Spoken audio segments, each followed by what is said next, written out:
Hey, everybody. Good morning, Ottawa. We're here at Next, virtually with you to do Easter brunch at home. And there's nothing better than to start a morning with some Prosecco and freshly squeezed orange juice. Are you into this stuff? Like, I live in Canada. I'm in the Bridlewood area. So on my day off, I go get one of these and I get a grapefruit from the Metro because it's so good. Freshly squeezed, nothing like it. But we squeezed for you. We're giving you a little Pico bottle. This is actually 350 ml. So let's pop it open. I don't know about you, but classic is always fun. Champagne saucers. When you pour your mimosas, there's truly one way to do it, and that's to make a bit of a mess. But it's funny, we do mimosas at the restaurant for our brunch, and I'll get people who are like, could you put less OJ? And then you go back and you do and they're doing bottomless, right? And then you go back to pour the second one, could you put less OJ? And I'm like, okay, at some point it's no longer a mimosa, but we're just going to top it up with some Prosecco. Don't call Prosecco champagne, please, okay? Two different things, all right? So, look. There's no better way to start an Easter morning. The kids are wasted on chocolate. You get wasted on Prosecco and OJ. And look, there's 2 glasses. I've nearly touched it. So the kids can have a glass of OJ, or maybe you just want to have the Tropicana. Oh, look, something about Donald Trump again. Unbelievable. It's almost like the Rogers incident for those that are loyal to me. Go to your kit. Bring out box A, B, and C. It isn't about already been chewed. It's about amazing food, amazing brunch elements. It's grazing time, people. Let's get it on.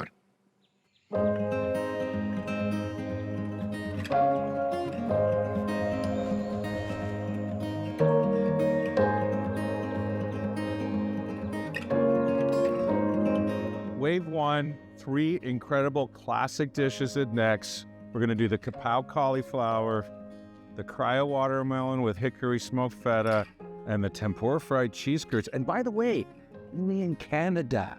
Can't get that anywhere. I don't know why I'm saying that. Yeah, I do. Anyway, let's get into it. Open up the containers.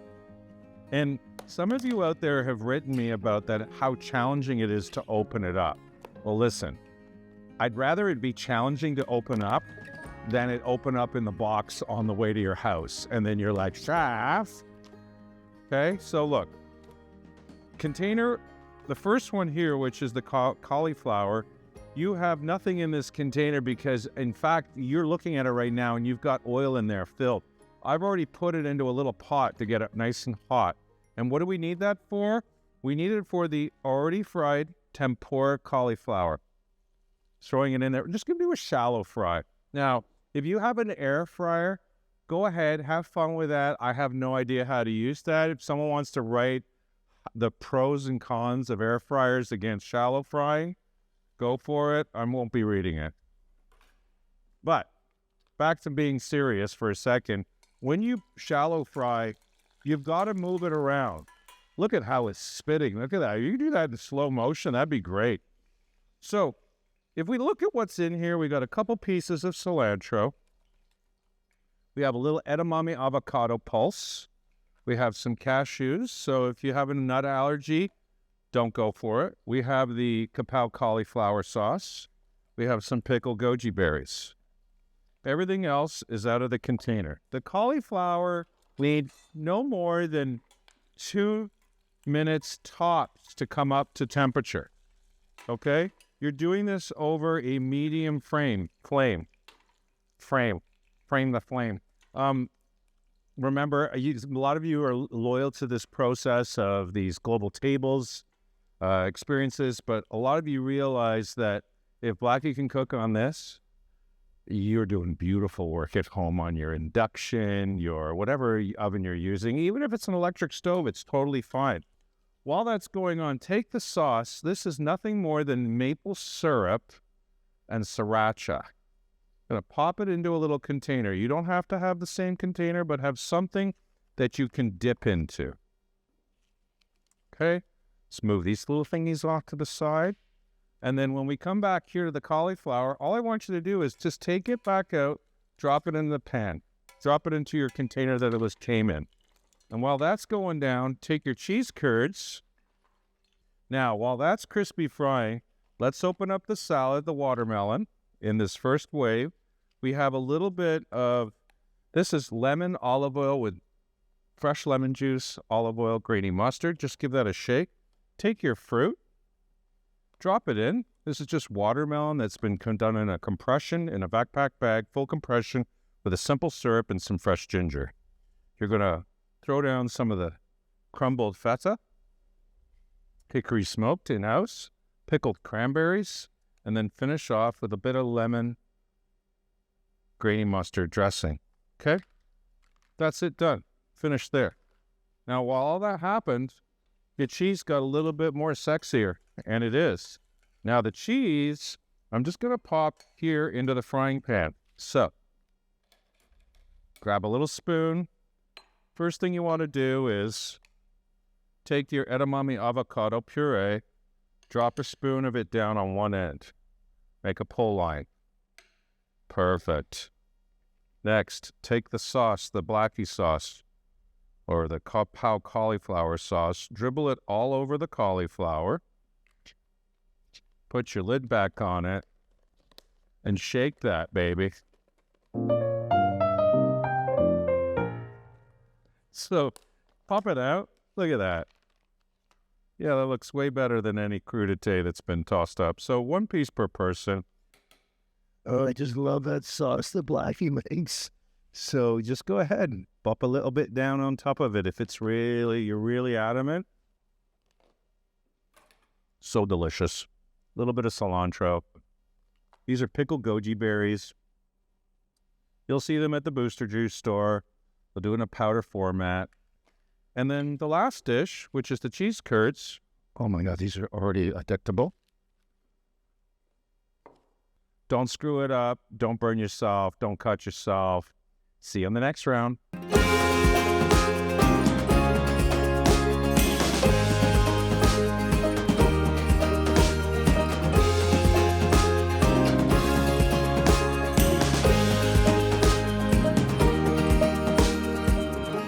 Pot of boiling water, Teflon pan on medium high. And welcome to wave 2. 2 dishes.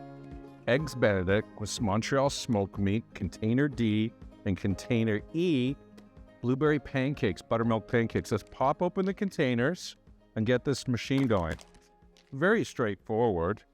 We have to make a hollandaise, and some of you are already getting anxiety over it. You're like, oh my God. So look, this is the mixture for making the hollandaise. We're going to put that in there. And it's not a hollandaise. I correct myself. This is a béarnaise. All right. So grab your whisk. You've put your reduction with your egg yolks and tarragon. Hollandaise is the base. We've added tarragon. That makes béarnaise. So over a boiling pot of water. Let's make sure that's on full blast. It is. You're just going to whisk this ever so gentle. Here you want to just basically whip away and keep moving it. And where people screw up a béarnaise or a base hollandaise is when they're whipping it and they don't clear down the edges. So what you need to do is recognize the steps of making a hollandaise, a good hollandaise, a beautiful hollandaise. The first one is, did you see it come up all foamy? Look at the top, it's foamy. It's almost like an orange julep. Take it off for a second. Just whip it out. Let it calm down for a minute. Not even a minute, like 12 seconds. Back on. Okay, and we're back in again. And you can see what's happening is we're starting to move towards what's known as the ribbon stage. And the ribbon stage will allow us to thicken it so that we can add clarified butter to it. And now we're kind of like doing what you would probably feel like is almost like a hot mayo, where you're emulsifying a fat into the egg yolk structure so that we get this thickness. So try to whip less broken than me, meaning, see the wrist? up here. Now, if you look, it's starting to go ribbon on us. So the ribbon is that the twines that cut through the sabayon of the egg yolk mixture start to actually leave their lines in the actual mixture. So as I continue to whip, we get this thickness that's coming through and through. And you can see, but remember again, scrape down your sides, scrape down your sides. Now, is your wrist sore? Of course it is. You're making one of the classiest sauces known to mankind. Kudos to the French for teaching us this. That's beaut. That's just beaut. Let that sit for a second. Now, clarified butter, it's going to arrive solid for you. You want to pop this cup into your microwave or stuck it in a pot itself and just bring it up for about 1.5 minutes until it completely melts, but you don't want it piping hot. You never want to have a piping hot liquid going into a hot liquid. We're going to let this come down to room temperature and we're going to add this, but we don't want this boiling hot. So if you want to do it in a microwave, 70%, 35, 40 seconds tops, okay? Lid off. Be good to go. Leave that there. While that's going down, we're going to do the pancakes next. So look, a little bit of oil in the frying pan, just a little bit. And we're going to take our batter. So what we're doing here is we're multitasking. So we're doing 2 courses at the same time. So down we go. I just do a little canal. I want to get 4 actions out of this. There will not be a problem. And we get the last one in there. There we go. And if you didn't know how to make blueberry pancakes, and I get it, some of you, you're busy. Life is busy. It goes fast and you don't have time. Well, guess what? This is how you make blueberry pancakes. Those are just buttermilk pancakes. Take your blueberries, drop them in. Just drop them into the wet batter on top. Amazing. Right? Move your containers off to the side. Oh, by the way, this is your maple syrup. Whoa, gave you way too much there. Might choke that up a little bit. But don't worry. What I say and what I give generally are 2 different things and always to your benefit. So, pancakes are coming up. You can see that the edge of the crust is kind of giving a little bit of bubbly wobbly. And you just kind of want to let that work out. While that's going down, we're going to take the poached eggs and we're going to drop them into the water. Your English muffin has been pre-buttered. Go ahead and put it in your toaster. It won't blow up. It won't catch on fire. There's not enough fat on here for it to do that. There's enough fat on here to get it nice and ooey gooey and toasty. While that's going down and your pancakes are cooking, I can share with you that you can see the bubbles coming. So we are almost... Oh, look at that. Oh yeah. Made for TV, they said. So let's just get that to flip. Let's get that to flip. Get that to flip. Now that the pancakes are cooking, let's take that Montreal smoked meat and pop that in. Amazing.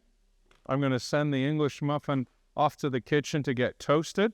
It'll come back in a second for me. Now, while that's all going down, you want to get yourself a kitchen rag.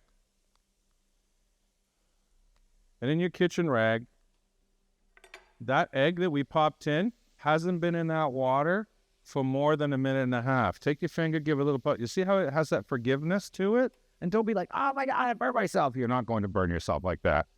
You know, unless you're like a 4-year-old and you have no resistance or any scarring on your fingers. You know, if you're like 25 plus, you've already done enough damage on there that you can go ahead and touch it and you're not going to burn yourself. So just give it a little drain and put it into the napkin, turn your water off. Come back over here. Your eggs are dry. While all that's going down, this is ready to go. I'm going to turn it off, but I'm going to leave it there so I still have connective energy, heat going through the frying pans. Look at these gorgeous pancakes. Oh my God. Where have I been all my life? I miss my colleague. Actually, I did breakfast cookery at the Windsor Arms Hotel. I think I was on it for like 6 months because I kept sleeping in. And God love him. My mentor at the time was Michael Bonaccini. And he was hilarious because he would call me at home and he'd be like, Michael, you've slept in again. And I'm like, oh my God, should I quit now?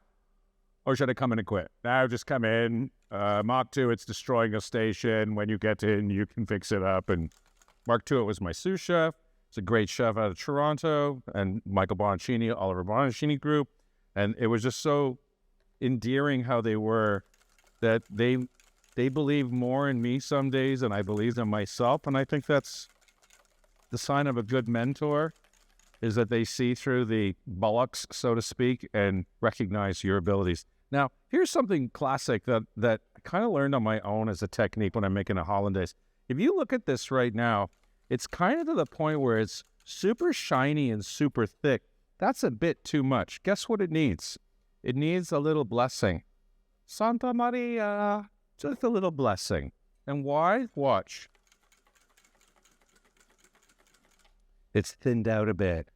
Because as we put this fat in, and you know, you see people like screaming it while one person's beating it, while one other person's blotting them because they're sweating their ass off. No. Look at me. Watch what I do here, all on my own. That's right. Your wife or your husband or your partner is still in bed, and you're making some loving spoonful in the kitchen. Look at that. Done. Chef's prerogative, get your finger. Go in there. Amazing. It's nice and vinegary. It's got the tarragon flavor. Pop it to the side. Don't put it in the stove. Don't put it on a burner. We're going to assemble. Toasted English muffins came back. Boom. Next thing. Come right over here. Take your pancakes. Don't know about you, but I really like that one. So that one's going to go first. That one's going to go second. That's going to be third. That's going to be fourth. Boom. Nice little stacky wacky. Over here, Montreal smoked meat. There we go. Pop that down. Perfect. And now your poached eggs, you're going to pop them down. And you know, when you feel that, again, it's got that forgiveness. Beautiful. Go back in. We're going to finish with the béarnaise sauce. And the beautiful thing about our recipe is that we've given you so much. You look at that better half of yours and you're like, you take your spoon. They haven't even gotten into the Benny yet. And you're like, open your mouth. I want to let you know something. I love you so much. I'm going to let you have a spoon of béarnaise. Oh my God. That's so great. Okay, last thing. Little garnish warnish. Just take this meringue, pop it right on the top of there. This is like liquid marshmallow. Why? Maybe somebody you bought one of these already from previous videos, especially Father's Day, but watch. Indispensable. You can turn this thing right upside down. That's all you need to do. It's literally half a second of looking sexy. Some people like to granite or torch their béarnaise sauce. I'm personally not a fan of it. I'd love to do like chives, a little gochujara on here. But just for giggles, we'll show you what it looks like. Not a fan. You're not either now, right? Good. Glad we're on the same page. Montreal smoked meat, eggs Benedict, buttermilk blueberry, pancakes with maple syrup.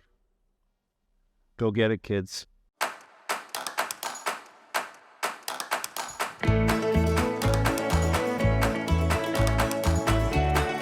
Wave 3. Going to go to your kit, or the fridge in this case, and pull out box F, G, H, and then the container called rice. So what we're going to make here today is we're going to be doing Blackie's chicken, a pad capral, I'll talk more about that in a moment, and brisket. Beef brisket done with a gorgeous silly mop sauce, a little bit of fennel-kraut, and polenta, cheddar polenta. Before anything, pop the lids off of these. Now, if you see in here, we've got this chunks of brisket with the sauce, but I've already gone ahead and put the sauce with different style of brisket, but it's just going to vary from order to order because brisket is not a standard size piece. So you're going to have fatty cut, you're going to have lean cut, and we basically will just kind of make sure everybody's getting kind of roughly the same weight. The polenta, I've already popped here in the frying pan, and I'm going to put that onto a medium flame. The frying pan above us is going to be for our pad caprao dish. So now that we have all that going on, I'm just going to keep the one element and pop this to the side. Polenta's going, brisket's going. While all that's happening, you're going to want to take your rice. There's two ways to do this. One, you can just take about 2 tablespoons of water, put it into the container, stick it in the microwave at 70%, and microwave it for 2 minutes. When it comes out, use a fork to fluff it up. And the power of He-Man, a fork appears. Wow. Okay, take your fork and just lightly fluff it. And it should be just gorgeous. So we're going to divide this between the 2 dishes. We're going to go one into the Blackies and one into the pad caprao. It's a very generous portion of rice, and we'll maintain that portion. Very well done. Kudos to Chef Matt and his mise en place on that. Slide back over. Let's see if I burnt the polenta already. Nope, she's ready to go. So here's the polenta, which is going to be for the brisket. Look at that. It just basically, all you're doing is you're reheating it, all right? Once you have it up.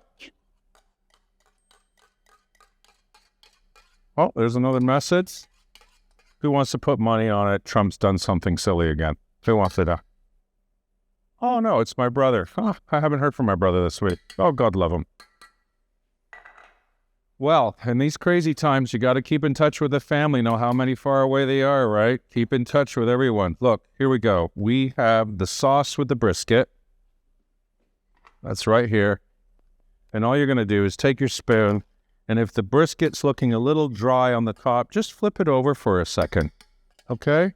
And then get your spoon underneath it and do your kamikaze balancing act. Pop it down. Put your sauce over the top. The ooey doesn't that look good? So last thing to do, just put down some of your slaw. Just fluff it up so it doesn't look like it just came out of a Dixie cup. You're good to go. Brisket's ready to go. For the Blackie's chicken, there's many ways to do this. You could fry it in a frying pan with a shallot oil like we did on the first wave, or you can take it, pop it in an oven, put it into a little hot metal pan, pop it in the oven, 350, and let it cook out. And badoom, you've got it here ready to go. So if we can imagine that was the chicken that we got, it's now hot, we can drop it into there, take the sauce of the Blackies. Again, I think it's really generous here. I think we're going to go down on a 2 ounce with you on that one as I look at it. Sometimes too much sauce isn't a good thing. So I just put 2 ounces in that. Yeah, that's all you need. You know, too much sauce in this case can be a very bad thing. This is working out beautifully. This is the Blackie's chicken. This is Balinese sweet kicap mani. So look at this little piece of chicken here. He jumped over to the brisket plate. Does Zaka want to be there? No, you're with your friends. You're right here. Look at that's gorgeous. Okay, and then all we're going to finish off on that is just a bit of cilantro on top. If you don't want the cilantro, you don't like cilantro, you've got a missing enzyme in your brain or something, whatever it is that causes you not to like banana. I just find it nut. But it's a real thing. There's no bullshit to it. The pad caprao is a classic dish that you would get in Thailand. The secret to this recipe is doing a shallow fried egg. Now that we've got this frying pan that's been sitting on the burner for the last 15 minutes, I'm going to bring it up full tilt. Because the meat itself is just to be served at room temperature, I've gone ahead and just popped this on the stovetop just to kind of take the cold off of it. You could simply take this and pop it in the microwave, 70%, 60 seconds. Maybe, no more, 60 seconds. Fluff it up with a fork. You should be good to go. Once that's done, this is a spicy meat. It's beef. It's got fish sauce, bird's eye chili, holy basil, palm sugar. But the secret hammer in that is glutinous rice that's been toasted, roasted, golden brown, cooled, and ground very, very fine and acts as a binder. Now, the egg is ready to go. And the quickest way to do it is, for me, because I'm a hotline guy, I'm not a pastry person, I'm going to crack on the side of my pan and drop my egg in. Okay? One little technique. Take your end of your fork, just give a rip there and a rip there. What did I just do? Well, the egg is made up of water egg white, the actual egg white itself, which is still in its own little sack, and then the yolk itself. So now that the pan's going and you're getting a little, that's okay. That's what happens when you got a little bit of protein and it's going hard and core. So just cleaning up my mess. We're coming to the end of it. We've got 2 of the 3 dishes good. If you feel this is taking too long and you want to go ahead and send that into the dining room so you can keep the masses at bay, go for it. This egg white, when it's super crispy, is frill. It is super delicious. You get this kind of crunchiness. It's very textural. Textural? Yeah, that's a word. The texture of it is very crispy. And when you cut it against the spicy meat with the rice, woof, look out, Bob. So here you go. Honestly, I could let it go a little bit longer, but I love it the way it is. I'm good with this. So, it's going to slide in, give a little dab on your rag, chop it down. So if you look at this, got a little bit of gochujaro, chili to go down. So if I did not make that egg runny, if I had left it, cooked it over, it would be rotten. Because what you want to have, and I mean rotten as in quality, not rotten as in can't eat it. You want to be able to, when you get this dish at the table, you want to rip this open, the yolk, let it go into the meat and the rice, and chop it all up. So you have that crispy egg against the rice, against the spiced meat. Nothing better. God love them in Asia, Thailand specifically, for making incredible, simple things like this. A thanks to matriarchal, a thanks to the mothers out there. We're almost on Mother's Day, but this is Easter. Wave 3, 3 incredible dishes. Enjoy, everyone.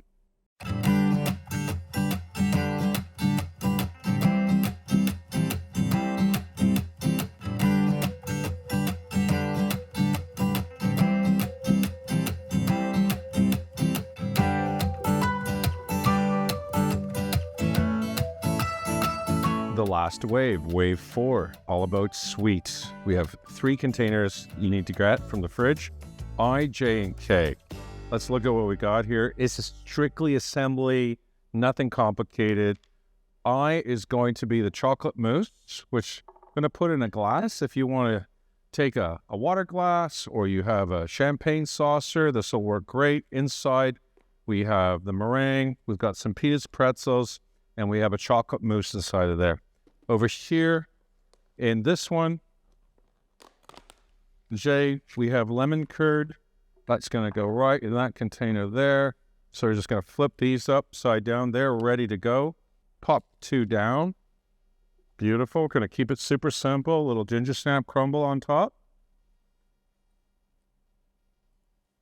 There we go. Straightforward. In this one, a little bit more involved. We have 2 apple beignet donuts. So the apple beignet donuts going to need to be one of 2 ways. You can either fry them up in your air fryer. You can put them in the microwave in an uncovered container, not metal, plastic, and do 70% for about probably close to 70 seconds to bring it up to temperature. If you crispy fry it, shallow fry it, and get it up. All you want to do in here is take this simple syrup, splash it down, and you know what? Forget the bowl. Let's go right into here like this. Ready? Going to go right into there. You're going to first give that a shaky bake. So you get the simple syrup all over it. Then you're going to go with your cinnamon sugar. And you got way too much in there, so we're only going to give you a third of that. We're going to shake that one up.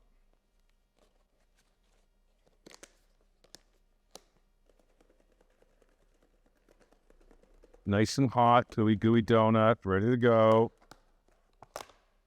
Love it. That looks great. I'm going to drop 2 of those down inside the bowl. This is nothing more than lemon curd. Oh, yeah. Lovely lemon curd. Little couple pieces of mint to drop down. Just put one on top of each. There we go. That's that done. And the last dish of this 11-course extravaganza. Oh, did you see me lick there? That's okay to lick. Just make sure you're not double licking. You lick once. Back in at it. There we go. Take your pretzels and peanuts, drop them down here. Get a clean spoon. Go in, get your mousse, pop it in. Clean the container right out.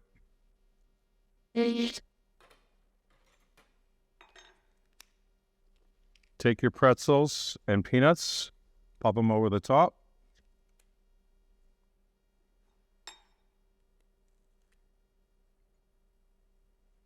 And let me grab that blowtorch.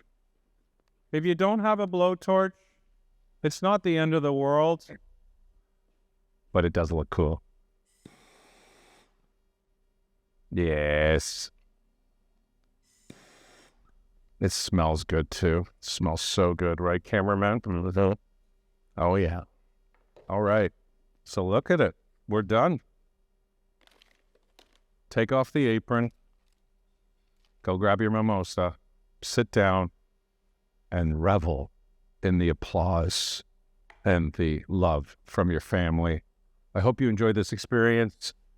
We look forward to seeing you on our next experience. And if you're not aware, Canada's Tables is starting in May. Head to nextfood.ca and discover how you can take tariffs and say where it can go and enjoy a 100% Canadian experience. We're featuring the capitals and territories of all of Canada. It runs once a month all the way through till July of 2026. Of course, we'll cancel the entire thing if someone wakes up and treats us fairly. The best of all. Thank you so much, and happy Easter to you and yours.